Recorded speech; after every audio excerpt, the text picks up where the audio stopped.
Friends, Jordan Montgomery here, and we're glad that you've tuned into another episode of the Growth Over Goals podcast. Before we jump into today's conversation, we want to give a shout out to our sponsor, Thompson & Co. Salon and Parlor. Thompson & Co. Salon and Parlor is a family-owned, stylist-owned community salon that fits the needs for all types of families. Located in downtown Iowa City and now a second location in Coralville, North Liberty area, TCO specializes in all things hair. In fact, that's where I've been getting my hair done for the last 7 years. TCO specializes in hair cutting, razor cutting, the most modern color techniques, and high-end hair extensions. As one of Iowa's only inner coiffure salons and Salon Today's top 200 salons in the U.S., TCO looks forward to being the salon of choice for you and those you love. Be sure to call or book on their website today at thompsonandcosalon.com. Thank you, TCO, for all you do for us and our community. Welcome back to the Growth Over Goals podcast. I'm your host, Jordan Montgomery, and today we're focused in on an overlooked and undervalued topic. Today's topic is leading with gratitude. All of us would say, most of us would say, I think that we have a grateful heart. There's a difference, however, between having a grateful heart and sharing your grateful heart with others. Why does it matter? People who are grateful are perceived to be more likely to honor commitments. People with a grateful heart are perceived to be those who will demonstrate kindness and humility. People with a grateful heart are those who are perceived to provide grace when things do not go well. People with a grateful heart are easier to trust. You might write this down. I believe that trust takes time to establish, but it takes only seconds to grow. In other words, it might take weeks, months, or even years to have a trusted relationship with a close friend or confidant, maybe a business colleague or a client. But it takes seconds to grow in your trust with another human being. Simon Sinek was recently spending time with the Navy SEALs, and he shared this video, and I want to give a shout out to Simon because this video impacted me. I know it impacted millions around the world. And he asked the Navy SEALs this interesting question about how they get promoted inside the Navy SEAL system. There's a group called SEAL Team 6, and to make SEAL Team 6, you've got to be one of the elite of the elite. So the Navy SEALs are one of the truly elite organizations in the world. And then to make SEAL Team 6, you're one of the most elite of the elites. You're one of the most elite Navy SEALs. He was asking the question, how do you get promoted? How do you make SEAL Team 6? How do you move upward in this organization? The SEAL said, well, we have a trust and performance matrix. On the y-axis is performance. On the x-axis is trust. Obviously, no one wants the person who is low trust, low performance. Conversely, everyone would love to have the person who is high trust, high performance. The reality is most people are somewhere in the middle. They said part of what makes our organization unique and interesting is 10 times out of 10, we will choose to promote the individual who is high trust, medium performance, over the person who is high performance, medium trust. What's the point? The point is the Navy SEALs value trust above all else.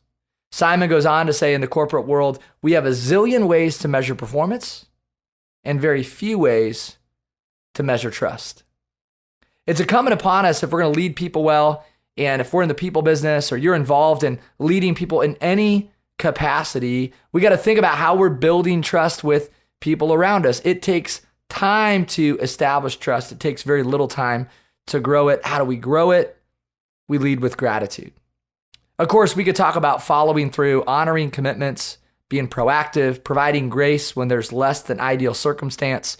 But if you wanted to grow trust in a really small window, maybe you have a new prospect or a new client. Maybe there's simply a new relationship where you're trying to grow some trust. Again, there's a lot of things that you could implement. There's a lot of things that you could do to grow trust or to build trust over time. But we're going to make this simple recommendation today that you spend time expressing your gratitude in conversation with others as an extension of trust, as a way to build trust. You are perceived to be more trustworthy when you express your gratitude. I want you to think about your context. What are the conversations that you have each and every day with clients, customers, friends, mentors, advocates, family members? How are you expressing your thanks? Again, there's a difference between having a grateful heart and expressing your grateful heart. Most of us would say we're grateful. I don't know about you, but sometimes I don't express my thanks as often as I should. There's two things that get in my way. Number one, sometimes I'm just distracted. We live in a fast-paced world. And if I'm being honest, sometimes I jump into my next meeting, barely giving myself time to pause from the last. I've got a full calendar. I've got too much on my plate. And because of that, I'm not always present. Sometimes I just need to give myself permission to pause. I need to build an extra 5 or 10 minutes into my calendar so I can collect myself and be present with the people I'm dealing with. The other thing that sometimes gets in my way is I'm thinking about the future. I think God designed me to be type A. Maybe he designed you to be type A. There's a lot of gold in being type A. There's also a shadow to that personality. And I've had in the past what I might refer to as destination addiction. I've been thinking about the future. I've been thinking about the next opportunity, the next chapter, the next month, the next week. And because of that, I haven't been living into the present. My challenge for each of us today is that we might pause more often, that we might zoom out and take stock and inventory of what is instead of focusing on what isn't. And I want to leave you with a little story that maybe you'll tell one day to help somebody else in expressing their thanks and counting the blessings in their life. It's a story of an immigrant business owner who had 3 children. His children were grown and one was a CPA. And he asked this son of his, the accountant, to come back to the organization that he ran. It was a small retail shop, and he wanted his son to help him get his finances in order. This father, the immigrant business owner, was very successful, but in recent times, he had sort of lost track of his finances. He just needed some help getting organized. So his son comes back for a day and spends a day with his dad. They kind of restructure some things. He helps with the organization of finances, and they do a debrief at the end of the day. His son says to his dad, "Dad, I'm really disappointed in you. I'm disappointed, and I'm also confused. I'm disappointed that you would not do a better job of understanding your finances and knowing where things are at. Furthermore, I'm confused. How have you had all of this success over the last 30 years and you haven't got a clue what your profits are? I have no idea how you've done it. Your accounts receivable are in a cigar box. Your accounts payable are on the spindle. You've got all this cash in a register. You don't know where anything is at. You cannot count your profits. How'd you do it, Dad?" His dad said, "Well, son, the way I look at it is over the last 30 years, a lot's happened. When your mom and I came to this country, the only thing I owned was the pants that I was wearing. Your mom and I, we had 3 children. Your sister became an art teacher.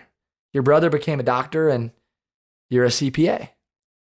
We own the house now that we live in. We own the car that we drive, and we own this small little retail shop.